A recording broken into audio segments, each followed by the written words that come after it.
할렐루야. 우리 예수님 사랑하는 분들만 아멘 합시다. 아멘. 우리 앞뒤 전호자와 한번 인사 나눌까요? 잘 오셨습니다. 큰 은혜 받으세요. 인사하겠습니다. 잘 오셨습니다. 큰 은혜 받으십시오. 잘 오셨습니다. 오늘도 주님이 우리와 함께 하십니다. 주의 큰 은혜가 저와 여러분 모두에게 넘쳐나기를 바랍니다. 제가 오늘 서울 실용음악고등학교 체프를 인도하고 있는데 좀 특별한 일이 하나 벌어졌어요. 뭐냐면 말씀을 한참 전하다가 한 10분쯤 지났을까요? 하나님이 여러분을 사랑하십니다 그랬더니 어떤 여자아이 하나가 아멘 한 거예요. 굉장히 큰일입니다. 아이들이요 아멘 소리 한 번을 잘 안 하거든요. 근데 그 아이가 자기도 모르게 아멘을 한 거예요. 그러더니 그 아멘을 하고 나서 주변을 막 살피더니 너무 쪽팔렸나 봐. 자기를 가리고 막 주변을 살피더라고요. 그런 은혜가 여기 있기를 바랍니다. 나도 모르게 터져나오는 믿음. 우리 아이들이 사실은 주변의 눈치를 보면서 자기의 신앙을 고백하지 못하는 경우가 있는데 자기도 모르게 터져나오는 그런 회복들이 오늘 있기를 축복합니다.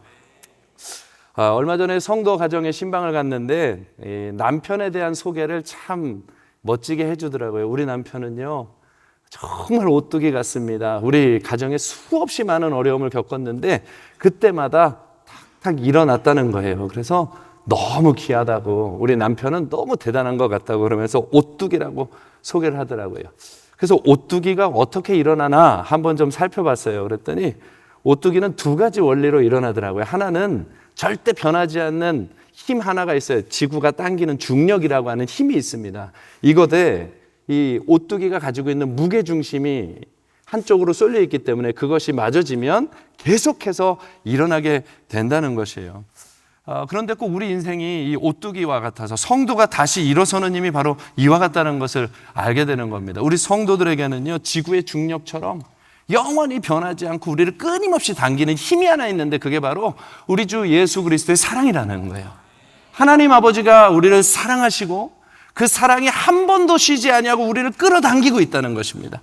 그런데 이것이 끌어당기는 것에서만 멈추는 것이 아니라 결국에는 무게중심, 우리 안에 있는 마음의 중심이 바로 딱 세워져 있으면 주님이 끌어당기는 힘과 우리의 중심이 함께 맞닿아서 일어설 수 있게 되는 것이죠. 그래서 성도가 일어나는 것은 하나님의 사랑의 중력과 우리의 마음 중심에 의하여 움직여진다는 것을 알게 되는 것입니다. 여러분, 우리가 하나님의 사랑이 없어서 무너지는 것이 아니라 우리의 마음 중심이 온전히 잡히지 않았을 때 무너진다는 것을 아셔야 되겠습니다. 그래서 오늘 우리가 이 말씀이 회복되었으면 좋겠어요. 하나님의 사랑 위에서 우리의 중심 한 켠이 제대로 회복이 되어서 오늘 다시 일어서고 또 앞으로 언제 넘어지더라도 우뚝우뚝 다시 일어설 수 있는 사람들이 되기를 축복합니다. 그래서 오늘은 먼저 중심 잡기라는 제목으로 말씀을 전하고자 하는 것입니다. 오늘 말씀은요, 하나님께서 여호수아의 중심을 잡아주시는 장면입니다. 여호수아는 모세 이후에 이스라엘 전 백성을 이끌어가는 지도자가 되지 않습니까? 가나안 정복 전쟁을 이끌어가야 할 가장 중요한 순간에 모든 것을 맡은 지도자가 됩니다. 그러니 이 여호수아가 앞으로 만날 수많은 어려움들을 넉넉히 이겨나가려면 이길 수 있는 힘, 다시 일어설 수 있는 힘이 필요하단 말이죠. 그래서 하나님이 오늘 여호수아 1장에서는 여호수아의 마음 중심을 잡아주고 계시는 거예요. 언제라도 다시 일어설 수 있는 그 중심을 만들어주고 계시는 겁니다. 오늘 그 은혜가 우리에게 있기를 바랍니다. 첫째는 뭐냐 하면은요, 선택하신 하나님을 중심에 두라는 겁니다. 나를 선택하신 하나님을 시선의 중심에 둘 때, 믿음의 중심 잡기를 할 때 이것이 다시 일어설 수 있는 힘의 첫 번째라고 하는 것이죠. 여호수아 1장 1절 이하 2절 앞부분에 말씀해 보면 이렇게 나옵니다. 여호와의 종 모세가 죽은 후에 여호와께서 모세의 수종자 눈의 아들 여호수아에게 말씀하여 이르시되, 그리고 나서 이제 너는 일어나 나가라 그러는 거예요. 이제 너는.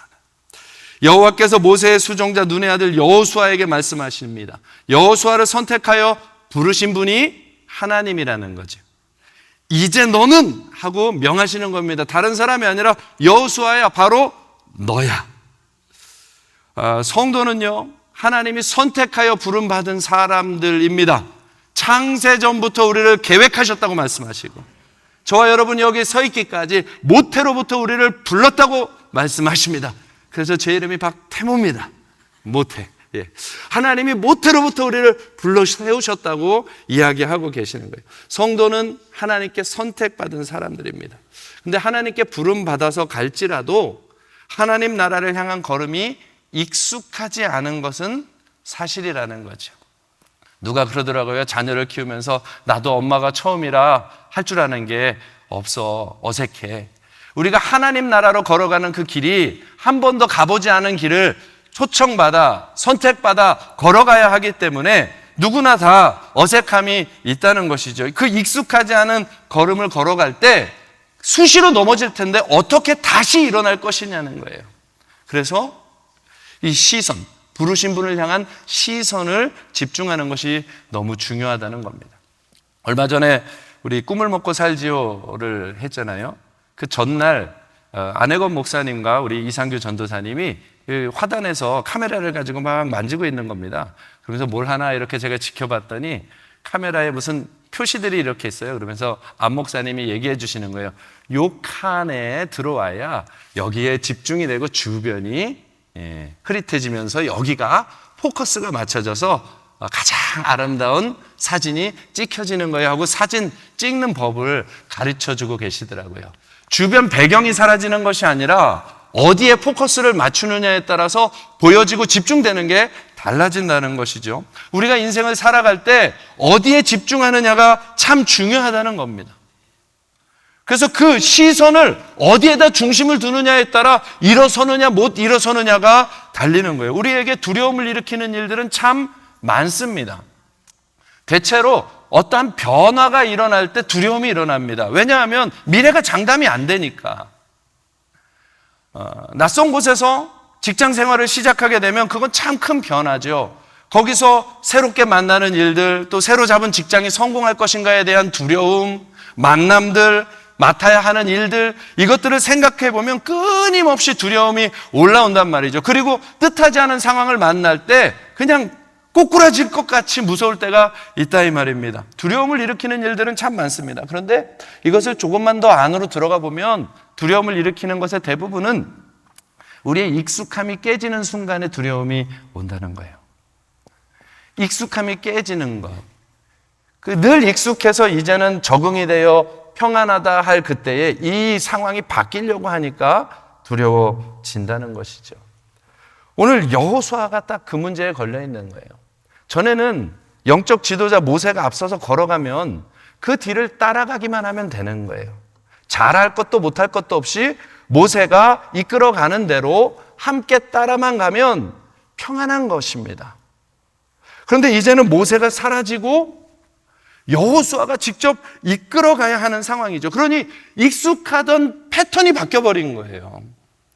어쩌면 이 상황은 우리 예수마을교회 상황하고도 너무 맞을 수도 있어요. 46년을 한 지도자에게 끊임없이 따라가던 걸음을 이제 다시 새롭게 시작해야 되는 상황이 되었으니 그 익숙함과 그 편안함이 흔들거리는 상황이 왔다 이 말이죠. 저에게도 마찬가지고 우리 모두에게는 이 변화가 제일 어려운 것입니다. 익숙함. 그런데 오늘 하나님이 뭐라고 하나요? 이 익숙함이 깨져가는 이 순간에 여호수아를 부르면서 한마디 하시는 겁니다. 모세와 함께한 것처럼 내가 너와 함께할 것이다. 이 말은 여호수아에게 하는 말이 아니라 오늘 저와 여러분에게 하는 말이다 이 말이에요. 모세와 함께한 것처럼 너와 함께할 것이다. 수많은 믿음의 선배들이 걸어왔던 그 걸음들, 그 걸음 속에 함께 하셨던 하나님이 오늘 나를 부르셨다면 너와 함께 할 것이다. 하나님이 보장해 주겠다고 하는 거예요. 여러분, 어떤 것이 더 좋은 것입니까?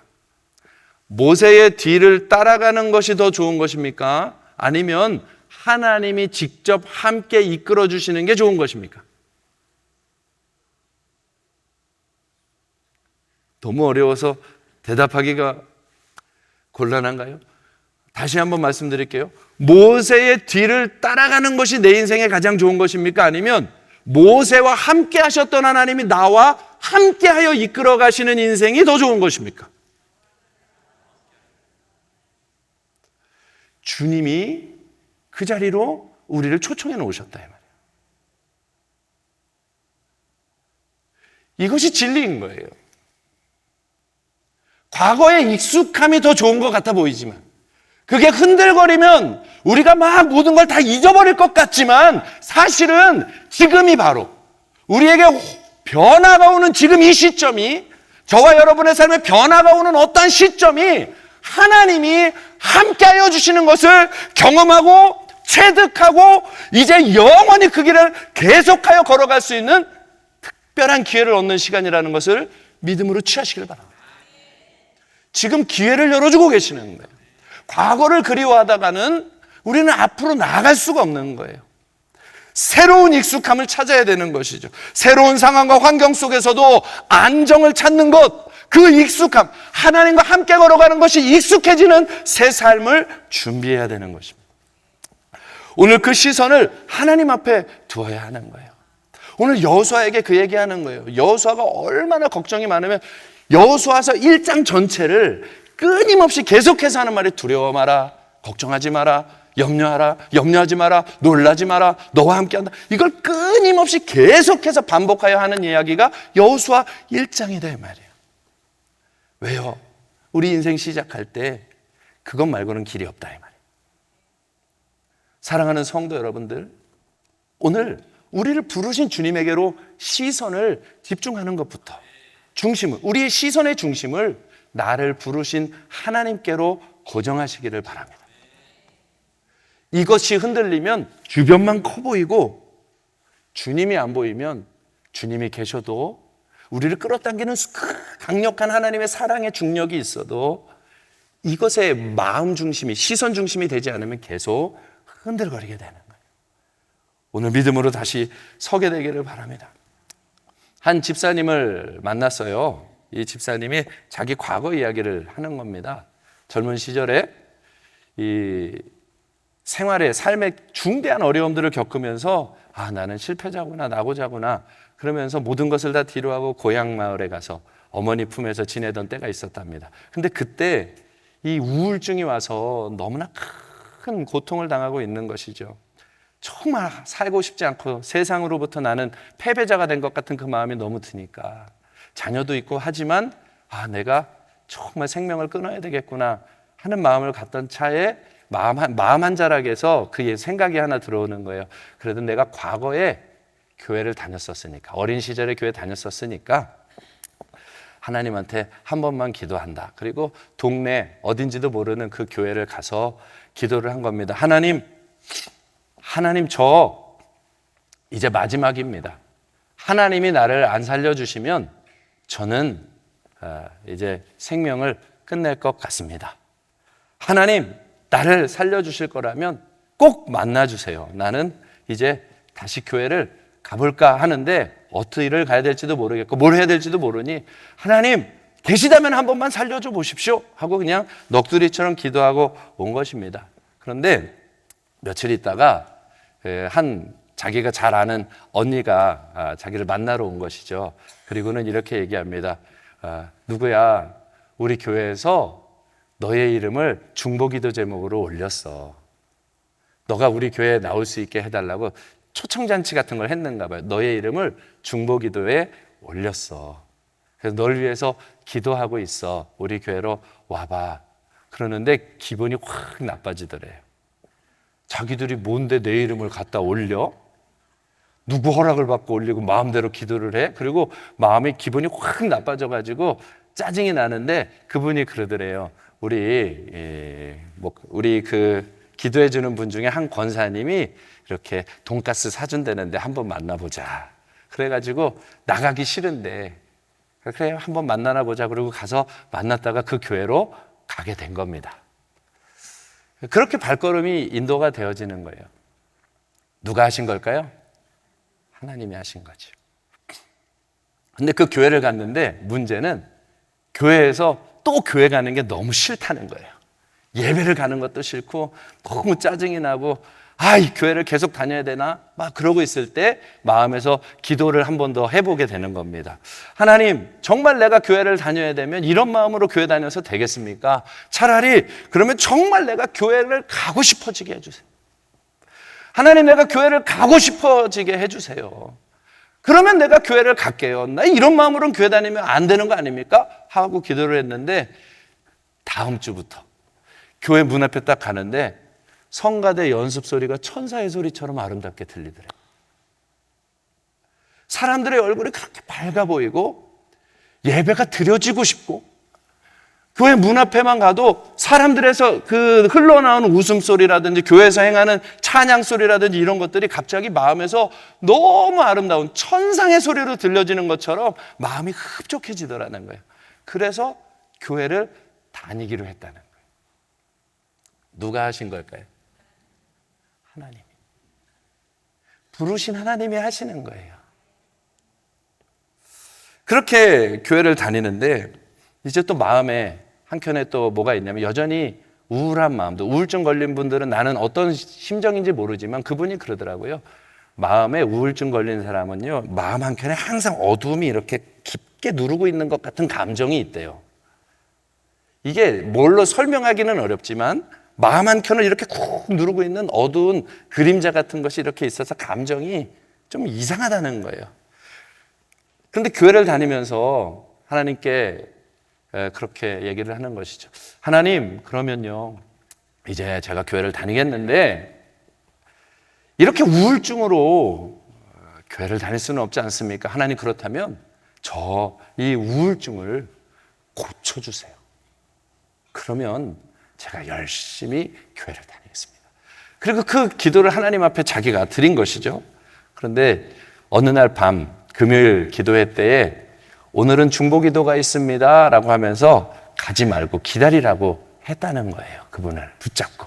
그래서 그 밤에 거기 남았는데 함께 중보기도를 해주고 손을 얹고 기도해주고 둥그렇게 해서 기도해주고 난 그 다음 날부터 자기도 모르는 사이에 마음에 있었던 어둡던 그 감정이 사라져서 아직까지 찾을 수가 없다는 거예요. 그날 이후로 우울증이 고쳐졌다는 거예요. 누가 하셨을까요? 그 기도는 누가 시키신 걸까요? 여러분, 부르신 분이 이끌어 가시는 거예요. 우리의 능력이 우리를 만들어가는 것이 아니라 부르신 분이 우리를 이끌어 가시는 거예요. 그래서 부르신 분에게, 선택하신 분에게 시선을 집중하는 것, 중심을 잡는 것이 우리 인생의 제일 중요한 것입니다. 사랑하는 성도 여러분들, 하나님, 나를 부르신 하나님에게로 시선을, 중심을 잡으세요. 거기서부터 넘어지지 않게 되는 것입니다. 그분의 이야기를 계속 듣는데 너무 재밌는 거예요. 그리고는 막 활짝 웃으면서 얘기하는 거예요. 목사님 그런 것만 있는 게 아니에요. 막 그러더니 또 무슨 일이 또 있는데 그랬더니 우리 딸이 학교를 다닐 때 좋은 학군으로 가려면 어디 아파트가 돼야 됐었는데 그것을 달라고 하나님 앞에 기도하고 7층을 꼭 가고 싶어가지고 7층을 달라고 그랬다고, 내가 당첨돼야 된다고 막 그러면서 때를 썼는데 그 아파트가 됐다는 거예요. 그리고 나서 2층과 7층이 남아가지고 2층과 7층 중에 이제 서로 경쟁이 붙어가지고 어떻게 해야 되느냐, 아무도 양보를 안 한다 그래가지고 그 기도를 하고 있는데 마음에서 그 추첨을 해야 되는 그 순간에 마음에서 크게 감동이 오면서 오른쪽 거다, 오른쪽 거, 오른쪽 거다, 오른쪽 거. 계속 그 감동이 오더래요. 그래가지고 뽑을 때 오른쪽 거를 딱 뽑았더니 뭐가 나왔을까요? 7층. 그러니까 그런 경험들이 자기 인생에 계속 쌓여가는 거예요. 또 한 번은 자기 딸이 이런 기도를 했대요. 나는 나중에 크면 공기업에 취업을 할 거야. 나는 나중에 공기업에 취업할 거야. 학생 때 그렇게 얘기를 했다는 거예요. 그런데 이 엄마로서 자기가 해줄 수 있는 것이 뭐가 없으니까 하나님한테 또 기도를 하는 겁니다. 손가락을 5개를 펴고 하나님 이겁니다, 이거. 하나님 이겁니다, 이거. 그 5개가 뭔데요? 5위권 안에 들어가는 공기업에 들어가게 해주세요가 기도 제목이었더라고요. 하나님, 우리 아이가 나중에 회사 취업을 하게 될 때는 5위권 안에 들어가는 공기업, 우리나라에서 5위권 안에 들어가는 공기업에 들어가게 해주세요. 그러고 늘 기도를 했다는 거예요. 그런데 모 은행, 기업은행이라고 하는 곳에 큰 경쟁률을 뚫고 수천 대 1의 경쟁률을 뚫고 들어간 겁니다. 그래서 그냥 우연히 생각하고 이게 어떤 기업인가 살펴보았더니 공기업 랭킹 3위, 공기업 연봉순위 1위. 그럼 놀라지도 않으시네. 이 기업이 공기업 랭킹 3위, 그리고 공기업 연봉으로는 1위 기업이었다는 거예요. 남의 이야기에는 별로 아멘을 잘 안 해주셔. 여러분, 제가 이런 자랑거리를 얘기하려고 하는 게 아니라 그 과정을 지나가면서 이분 안에 뭐가 생기냐면 택하신 하나님이 책임지신다는 걸 믿음으로 취하는 거예요. 이 응답을 받아야 된다는 것이 아니라 하나님이 나를 택하셨다는 것을 믿고 살아가게 됐다는 거예요. 하나님의 손 안에서 모든 것이 완벽하게 인도되어진다는 것을 신뢰한다는 거예요. 지금도 어려움이 있고 지금도 문제가 많은데 시선이 안 바뀌어요. 하나님이 이끄신다. 하나님이 붙잡아 주신다. 사랑하는 성도 여러분들, 우리의 삶에 많은 어려움이 있어도 우리 안에 정확하게 하나는 확실히 가져가야 할 것은 선택하신 하나님을 우리의 시선의 중심에 두라는 것입니다. 나를 선택하신 하나님에게로 시선을 고정하고 살아가십시오. 제발 주변 소리에 귀 기울이지 마세요. 환경에 귀 기울이지 마세요. 분위기에 귀 기울이지 마세요. 이 분위기와 모든 상황 안으로 나를 넣어주신 하나님께 시선을 고정하시라. 주님이 우리의 걸음을 이끌어 가십니다. 오늘 그 은혜가 저와 여러분 안에 놀랍게 회복되어서 중심이 잡히는 밤이 되기를 바랍니다. 우리 그 주님이 우리를 등 뒤에서 늘 밀어주시고 응원해주고 계시는 줄 믿습니다. 우리 찬양 하나 하고 말씀 이어가지요. 나의 등 뒤에서 우리 함께 찬양할까요? 주님이 우리를 넘어지지 않도록 끊임없이 붙들고 계십니다. 이 고백이 우리의 믿음이 되도록 찬양하며 나가십시다. 아멘, 아멘. 할렐루야. 주님께서 우리를 도우십니다. 부르신 주님께서 함께 하십니다. 그 주님을 온전히 바라보시기를 바라요. 상황, 환경, 두려움, 염려, 우울감 그 모든 것 속에서 나를 부르신 주님을 바라보게 되기를 축복합니다. 두 번째는 약속한 가나안을 중심에 두라는 거예요. 약속한 가나안. 행동의 중심을 잡으라는 겁니다. 행동의 중심. 목적지 정하라는 거예요. 여호수아 1장 2절에서 4절 말씀 같이 한번 읽어보겠습니다. 내 종 모세가 죽었으니 이제 너는 이 모든 백성과 더불어 일어나 이 요단을 건너 내가 그들 곧 이스라엘 자손에게 주는 그 땅으로 가라. 내가 모세에게 말한 바와 같이 너희 발바닥으로 밟는 모두 내가 너희에게 주었노니. 지금 이 말씀을 보세요. 너가 행동하는 모든 대로 주겠다는 거예요. 너가 앞으로 어떤 결정을 하고 행동하며 살아가든지 그것을 주겠다. 그리고 계속 읽겠습니다. 시작. 곧 광야와 이 레바논에서부터 큰 강 곧 유브라데 강까지 해쪽 속의 온 땅과 또 해지는 쪽 대해까지 너희의 영토가 되리라. 아멘. 하나님은 여호수아를 세우시면서 분명히 약속합니다. 내가 이스라엘 자손에게 주기로 한 그 땅으로 가라. 너가 행동하면 반드시 줄 것이다. 광야부터 시작하여 해지는 데까지 레바논의 모든 땅들, 큰 강들이 있는 땅까지 다 줄 것이다. 너가 갈 곳은 가나안이다 이 말이에요. 목적지가 정해져 있다는 걸 얘기하는 거예요.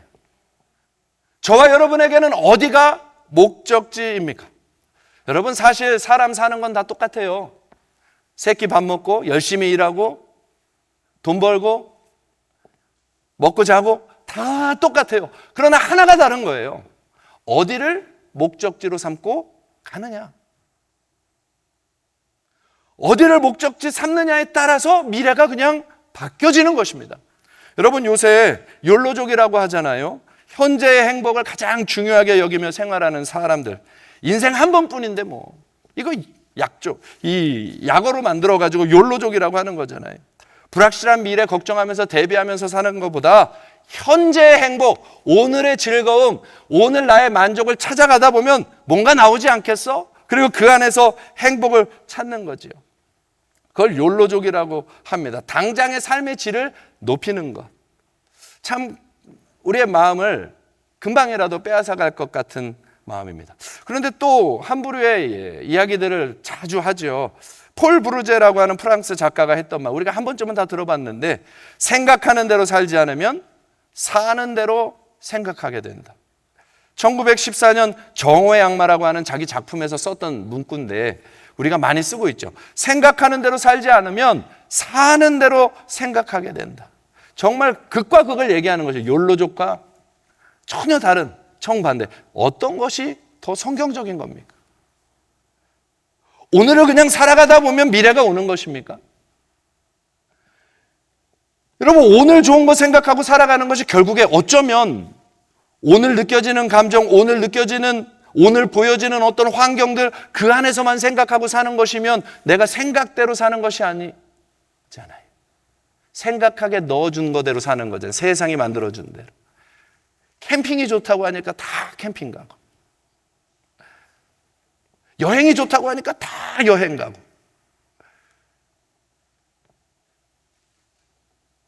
여러분, 성경이 그렇게 말하고 있냐는 거예요. 왜 그렇게 딱딱하나? 그런데 성경에서는 어떤 게 더 가깝냐? 성경은요, 이것을 극명하게 보여주는 말씀이 한 구절이 있더라고요.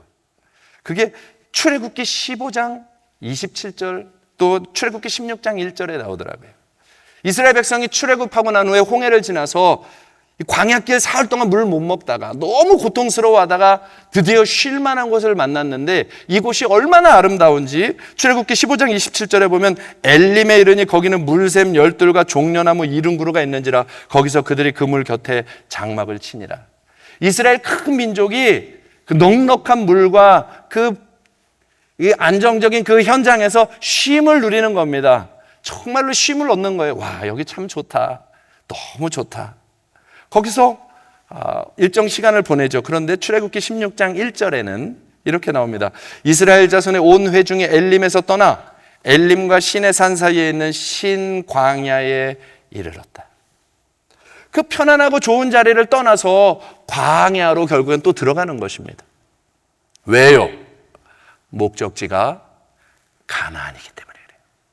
아침에 만나 먹는 것도 똑같고 구름 기둥 따라가는 것도 똑같고 다 똑같은데 목적지가 엘림이 아니라 가나안이다 이 말이에요. 사랑하는 성도 여러분들, 저와 여러분의 목적지가 이 땅이 아니라 하나님의 나라인 것을 분명하게 결정하고 가시기를 축복합니다. 오늘 나의 만족을 위해 살아가는 것이 아니라 하나님의 나라가 우리를 향해 두 팔 벌리고 기다리고 있다는 것, 우리의 자리가 따로 있다는 것을 말씀해 주고 있는 거예요. 목적지를 정하는 중심이 잡혀야 이 땅에서 하는 모든 수고가 마침내 하나님 나라의 영광을 보게 하는 것입니다. 여러분, 이것은 너무 중요한 거예요. 느헤미야라고 하는 사람이 바벨론의 포로가 되어서 거기서 중요한 직책을 얻고 벼슬을 얻지 않습니까? 그런데 얼굴에 근심이 빠지지 않는 것이죠. 느헤미야 2장 3절 이하 5절에 보면 왕이 물어봅니다. 너 얼굴에 왜 이렇게 근심이 많냐? 그때에 느헤미야가 대답하기를, 왕이여 만세수하세요. 내 조상들의 묘실이 있는 성읍이 이제까지 황폐하고 성문이 불탔는데 어떻게 내 얼굴에 수심이 없겠습니까? 지금 내 사랑하는 조국의 예루살렘 저 성벽이 다 무너져서 황폐하고 성문이 없는데 내 고국이 저렇게 불타 없어져 무너져 있는데 어떻게 내 얼굴에 수심이 없겠습니까? 내가 이 바벨론 땅에서 어마어마한 벼슬을 갖는다고 해도 내 나라에, 내 민족에, 내 조국의 저 모습이 무너져 있는데 어떻게 눈물을 흘리지 않을 수 있겠습니까? 느헤미야의 마음 안에는 타는 불이 있다 이 말이에요. 내 갈 곳은 여기가 아니라 저기다 이 말이에요.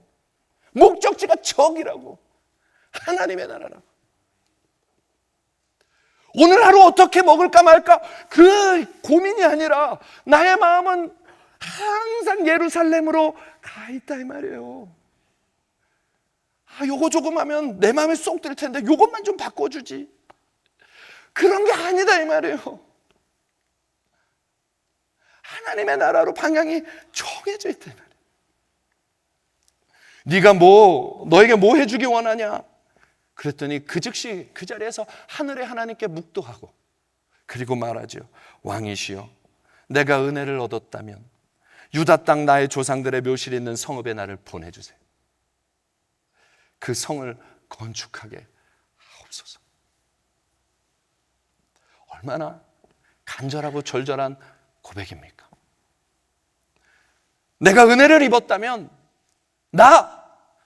저 롯데타워 한 80층 제일 좋은 거 볼 수 있게 해주세요. 그런 고백 안 한다. 목적지가 정해져 있는 거예요. 사랑하는 성도 여러분들, 오늘 이 밤에 여기 와서 기도할 때 어디를 목적지 삼아서 기도하러 오셨습니까? 이 금요철야의 밤에 무엇을 목적지 삼아 오셨습니까? 무엇을 회복하기 원해서 오셨습니까? 어떤 은혜를 받기 위하여 오늘 이 밤에 오셨습니까? 이 밤에 무슨 곳을 향하여, 방향을 어디로 정하여 가시려고 이 밤에 오셨습니까? 여호수아에게 하나님이 끊임없이 말씀하시는 건 이제 일어나 가나안을 정복해 들어가라. 주님이 우리에게 말씀하시는 거예요. 우리의 마음, 목적지를 정하고 살아가십시다.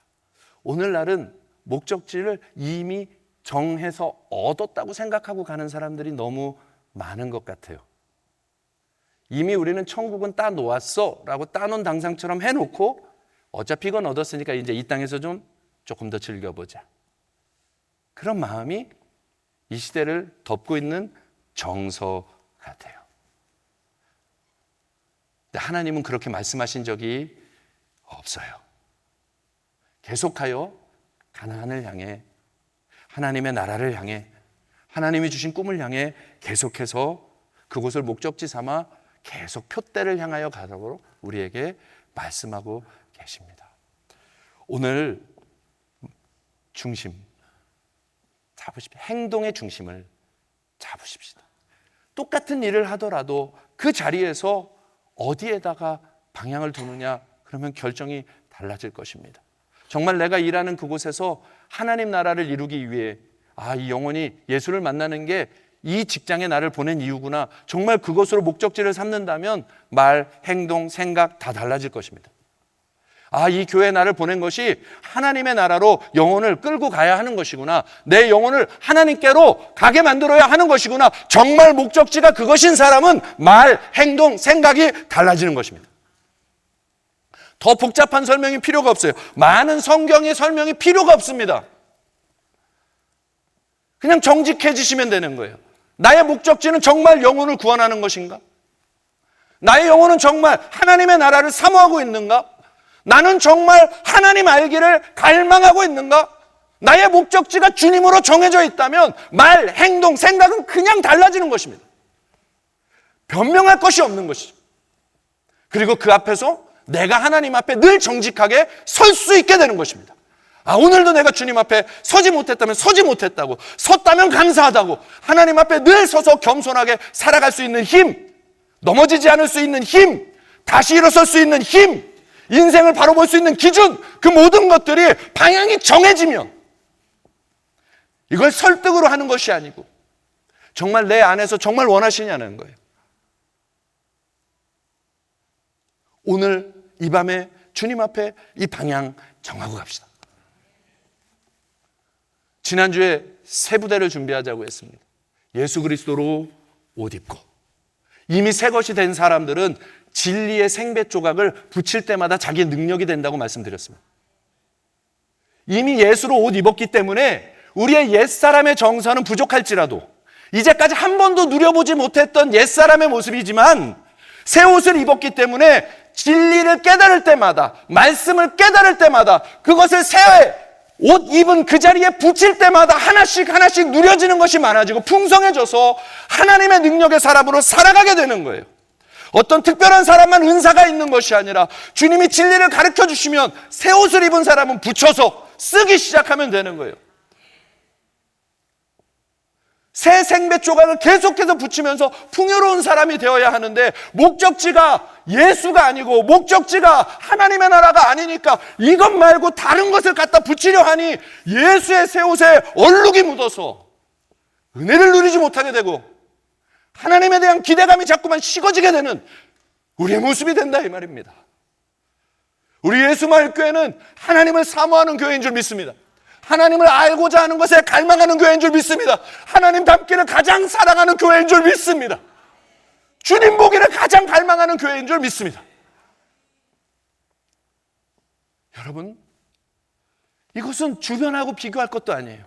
다른 사람하고 비교할 것도 아니에요. 저 사람은 어떻게 저렇게 살지, 비교할 게 아니에요. 내가 하나님 앞에 서면 되는 거예요. 주님하고 방향을, 주님에게로 목적지를 정하는 순간부터 우리의 삶은 생명력 있는 신앙으로 바뀌어지는 거예요. 그게 중심입니다. 우리의 마음을 분별합시다. 목적지를 분별하시잖아요. 우리가 이런 착각을 좀 합니다. 싫은 것과 어려운 것에 혼동을 해요. 싫은 것과 어려운 것, 그건 마음 차이거든요. 싫은 것은요, 그냥 정말 싫은 거예요. 그래서 싫은 건 안 하지만 해야 하기 때문에 하는 걸 의무감으로 하는 거예요. 그래서 그렇게 걸어가는 사람들에게는 의무 조항이 빠져버리는 순간부터 아무것도 안 하는 사람이 되는 거예요. 그래서 이런 말, 저는 이런 말은 정말 싫어하는데, 자리가 사람을 만든다, 이 말 정말 싫어합니다. 사실은. 왜냐하면 의무감으로 끌려가다가 변하지 않으면 의무가 사라지는 날 가짜인 게 드러나게 되거든요. 그 사람은 일생 의무감에 속은 채 끝난 거거든요. 그건 가짜 인생이거든요. 장로니까, 디렉터니까, 목자니까. 그건 하나님과 1대1의 교제가 아닙니다. 그건 하나님과 1대1의 교제가 아닙니다. 그것 때문에 간다면, 그게 사라지고 나면, 내가 목사이기 때문에 이렇게 해서 열변을 토하고 설교를 한다? 그러면 이것이 목사의 직분을 딱 떼는 순간에 얼마나 날개를 단 것처럼 기쁘겠어요. 나 우리 장 목사님을 보면 너무 감사한 건 주를 향한 열망이 식지 않으신다는 겁니다. 앞으로 향해 나아가는 것에 대하여 쉼이 없으시다는 겁니다. 목사라는 직분 때문에 가지 아니하시고 하나님의 영광을 위하여서라면 자기 인생을 드리며 가신다는 거죠. 우리가 그 아래서 신앙을 배운 사람들입니다. 여러분, 싫은 것과 어려운 것을 구분할 수 있어야 돼요. 마음의 갈망의 차이를 꼭 보십시오. 싫은데 해야 하는 것은 의무감이지만 하고 싶은데 어려운 것은 자원함입니다. 하고 싶은데 어려운 건 자원함이에요. 오늘 우리의 마음을 점검해 보세요. 싫은 걸 억지로 끌려가는지, 아니면 하고 싶은데 어려워서 힘들어하고 있는 것이라면 하나님은 오늘 여호수아에게 말씀하십니다. 두려워 말라, 염려하지 말라, 내가 너와 함께 할 것이다. 모세와 함께 한 것처럼 너와 함께 할 것이다. 하고 싶은데 어려우면 하나님은 힘 주십니다. 포기하지 않게 된다, 이 말이에요. 다시 일어나게 된다, 이 말이죠. 우리 하나님이 살아계시니까 그 주님과 함께 걸어가는 거예요. 사랑하는 성도 여러분들, 오늘 마음을 점검해 보세요. 이렇게 했더니 막 의심이 들죠. 여러분, 여기 다 사실은 하고 싶은데 어려워서 고민하는 분들이에요. 아니어서 이렇게 반응이 없어요? 여기 다 하고 싶은데 어려워서 고민하는 분들이라고요. 여러분, 천국 가고 싶으시죠? 그리고 이미 갔다는 것도 믿으시죠? 근데 그 길대로 살아갈래니 힘들죠? 아니에요? 그 길대로, 그 하나님이 가르쳐 주신 그 길대로 천국까지 갈래니 그 좁은 길 가는 게 어려워서 그렇지 싫은 거 아니잖아요. 내가 잘못 봤어요? 그 길 선택하고 가는 게 어렵게 느껴져서 그렇지 싫은 거 아니잖아요.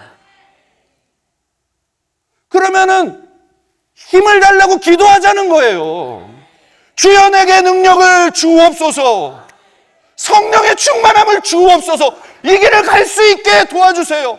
나 혼자는 못 가니 함께 갈 수 있는 만남을 주세요. 늘 세상 때문에 흔들거려 어려우니 하나님, 그 어려운 환경을 좀 바꾸어 주셔서 갈 수 있는 힘을 주옵소서. 우리가 그래서 주님을 구하는 것입니다. 사랑하는 성도 여러분들, 어렵다 힘들다는 마음에 사단의 속임에 속지 마시고 진짜 원하는 것을 향하여 구하며 나가시자는 거예요. 그래서 하나님을 향해 목적지가 정해진 사람은 후퇴가 없는 것이에요. 앞으로 가는 것이죠.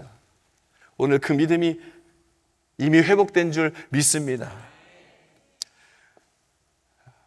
우리 안에 하나님이 새 일을 하고 계십니다. 하나님은 우리를 반드시 만들어 쓰십니다.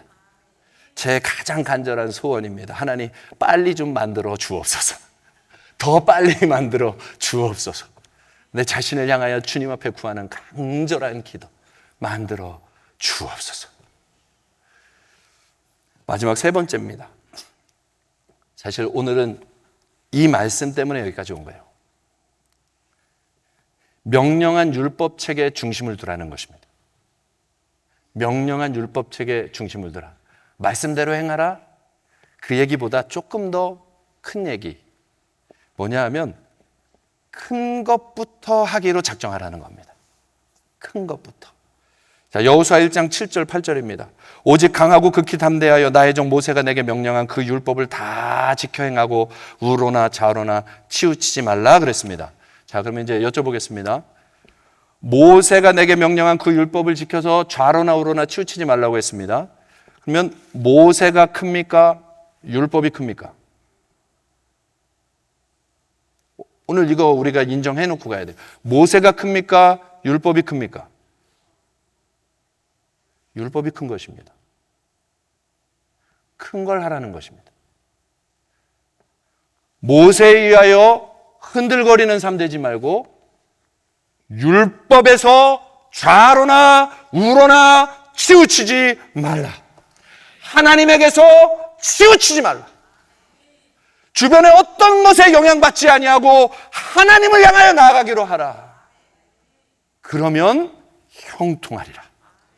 우리 예수마을교회 앞길을 보여주시는 거죠. 하나님의 큰 것을 향해서만 나아가시면 형통합니다. 앞으로 새롭게 행하실 그 일들도 기대하고요. 그러나 그 모든 기대가 이루어지기 전에 우리에게 먼저 요청하는 것은 좌로나 우로나 치우치지 말고 율법에 말하는 그대로 나아가기만 하면.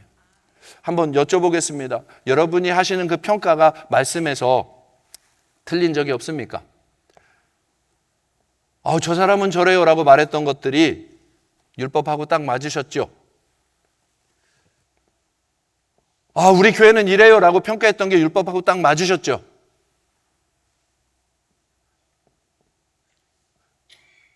그렇다면 오늘 율법으로 맞춰가시자고요. 좌로나 우로나 치우치지 말고 하나님의 명령으로 그 기준으로 맞춰서 가시자. 끊임없이 들려오고 우리를 힘들게 하는 것은 하나님의 말씀이 아니라 평가더라고요. 환경이더라고요. 그러나 말씀에서 떨어지지 않는 것. 주님은 그 다음엔 이렇게 말합니다. 이 율법책을 내 입에서 떠나지 말게 하며 주야로 그것을 묵상하여 그 안에 기록된 대로 다 지켜 행하라. 내 길이 평탄하게 될 것이며 내가 형통하리라. 여러분 오늘 선택하셔야 돼요. 모세입니까? 율법입니까?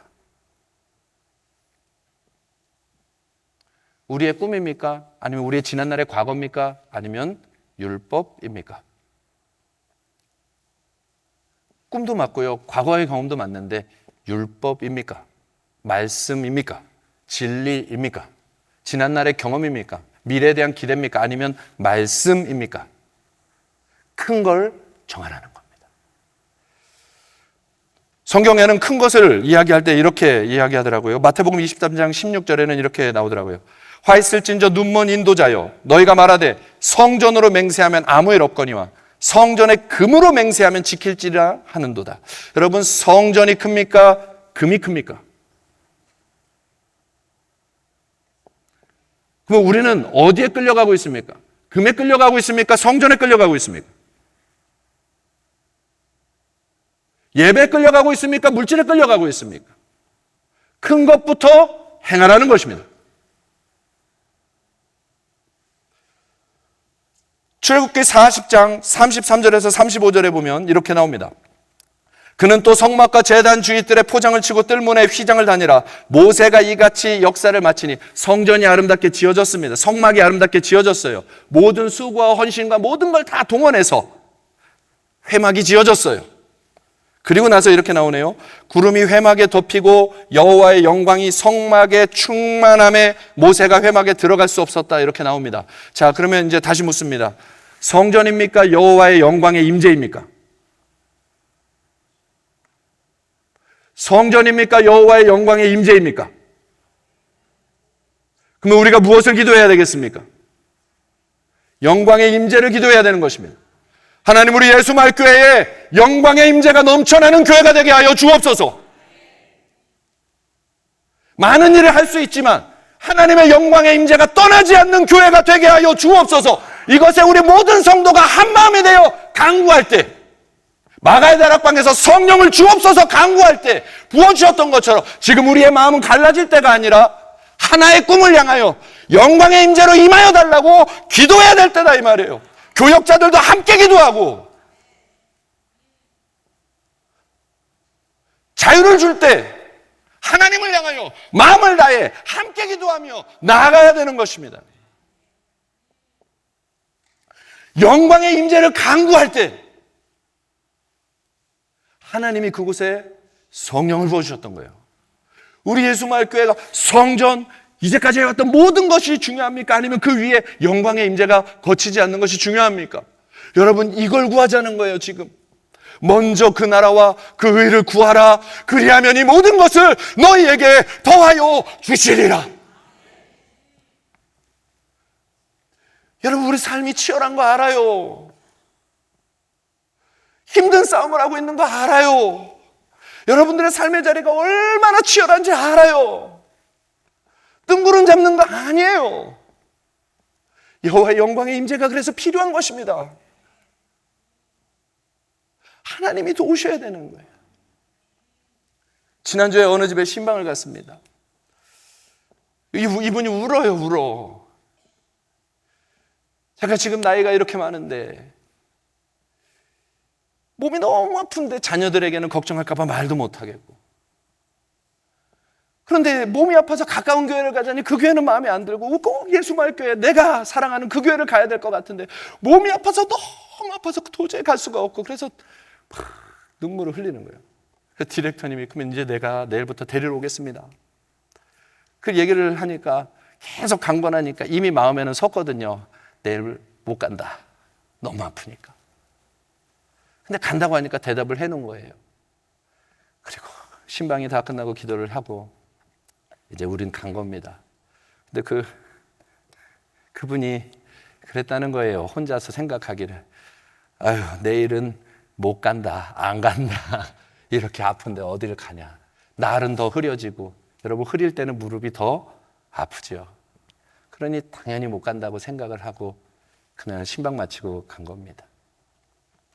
그런데 다음날 아침에 한 그 디렉터님이 전화를 하셔가지고 기뻐가지고 얘기하는 거예요. 목사님, 기적이 일어났어요. 기적이. 뭐가요? 그랬더니 그 집사님이 아침에 일어났는데 늘 아파서 지팡이를 짚고 화장실을 가야 되는데 그날 아침은 지팡이도 없이 벌떡 일어나서 화장실에 가서 예배를 드렸다는, 볼일을 봤다는 거예요. 그리고 나오시면서 그러더니, 아유, 이 정도면 교회는 가야 되겠는데? 그러셨다는 거예요. 그리고 너무 감사하다고, 하나님이 해주신다고. 여러분, 그게 성령의 임재거든요. 우리의 삶에 필요한 건 성령의 임재예요.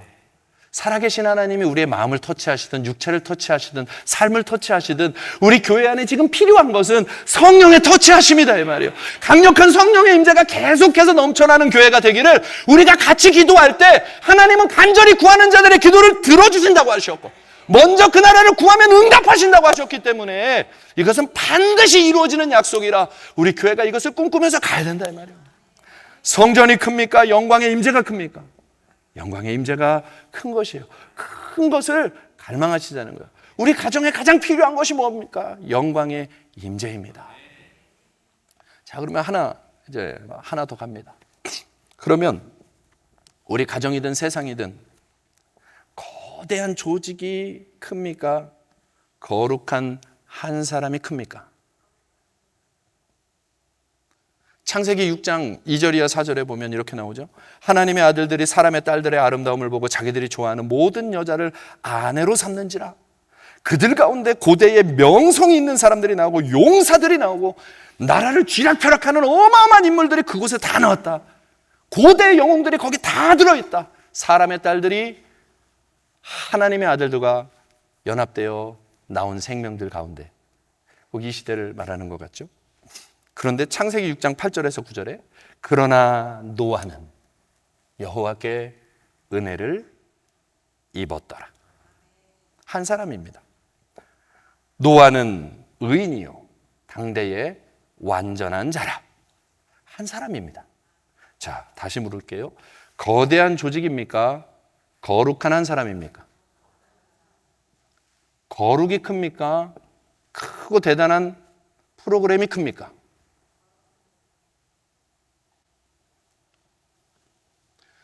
우리 다시 처음부터 시작하고 싶은 겁니다.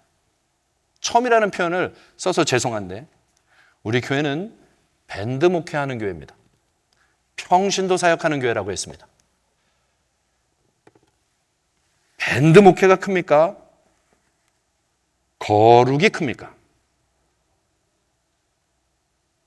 밴드 목회의 가장 핵심이 뭐죠? 거룩한 한 사람입니다. 그 사람이 평신도 사역자가 되는 것이죠. 맞죠? 맞죠? 그러면 거룩한 곳에 성령의 임재가 있는 것이죠. 자, 그러면 우리가 구할 것이 뭐죠? 큰 것. 여러분, 내 삶의 거룩을 갈망하십시오.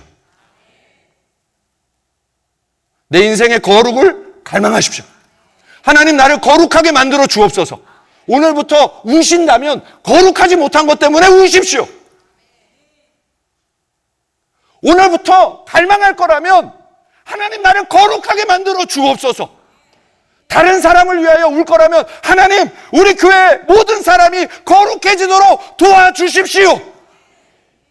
거룩을 위하여 기도하며 맡겨진 자리에서 거룩하게 사역을 감당해 나갈 때 영광의 임재가 임하여서 그곳은 하나님의 영이 임하는 성전이 되고 그 성전이 나라와 민족을 일으켜 낼 것입니다. 하나님, 내 안에 거룩을 주옵소서. 그 중심을 잡자 이 말입니다. 오늘 여호수아에게 그거 말하는 거예요. 좌로나 우로나 치우치지 말고 구별되라. 거룩하라. 그러면 형통하리라. 여호수아 1장 9절에 말씀 마치겠습니다. 여호수아 1장 9절에 하나님이 강력하게 권고하시잖아요. 모든 것을 딱 정리하면서 내가 너에게 명령한 것이 아니냐. 강하고 담대하라. 두려워 말며 놀라지 말라. 내가 어디로 가든지 내 하나님 여호와가 너와 함께 하느니라. 너 모세의 율법에서 좌로나 우로나 치우치지 않고 거룩한 길 가려고만 하면 내가 너한테 명령한 거 아니냐? 걱정하지 마. 내가 너와 함께 할게. 여러분, 오늘 거칠게 기도하지 말고 주여, 나 거룩하게 만들어 주세요. 내 사업장 복되게 해주세요. 예, 기도하십시오. 그 사업장 거룩해지게 해달라고 기도하십시오. 그리고 그 거룩의 중심에 바로 내가 거룩한 한 사람으로 설 수 있게 말해서, 생각해서, 행동해서, 우리 가정에서 내가 그 사람 되게 해달라고. 여러분, 거기에 영광의 임재가 임하는 것입니다. 여러분, 제가 무엇을 가지고 씨름하고 싸울 수 있겠어요? 사실 이 많은 사람들에게 무엇을 줄 수 있겠습니까? 제가 싸워야 할 싸움은 오직 하나죠. 하나님, 거룩하게 해주세요. 영광의 임재가 임하게 해주세요. 나머지는 다 하나님이 하실 수 있는 일밖에 없는 거예요. 내가 할 수 있는 일은 하나밖에 없는 거예요. 저와 여러분이 이 세상에서 할 수 있는 일은 하나밖에 없어요. 거룩해지는 거. 주님 앞에서 순종할 게 거룩의 순종이거든요. 우리가 할 수 있는 건 그거 하나밖에 없어요. 다른 거 다 평가한다고 해도 그거 하나밖에 없어요. 그거 하나 하면 나머지는 하나님이 하신대요. 오늘 큰 것부터 하십시다. 오늘 밤에 완전히 하나님 앞에 무릎 꿇고 나를 거룩하게 해달라고 간절한 고백으로 나아가면서 중심 잡기 시작하십시다.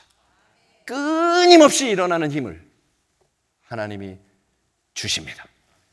그렇게 주와 함께 승리의 길을 가는 저와 여러분 되기를 바랍니다. 우리 이 찬양 함께 하면서 준비한 예물을 드리고 결단의 기도도 드리십시오. 내게 허락하신 시련을 통해 나는 믿네. 하나님 나와 함께 하실 걸 나 믿습니다. 하나님 날 일으켜 세워주실 걸 믿습니다. 믿음의 길을 승리케 하실 걸 믿습니다. 거룩하게 하실 것을 믿습니다. 그런 고백들을 담아서 우리 지금 준비한 예물도 드리고 우리 함께 찬양하면서 마음을 담아 고백하며 나갑시다.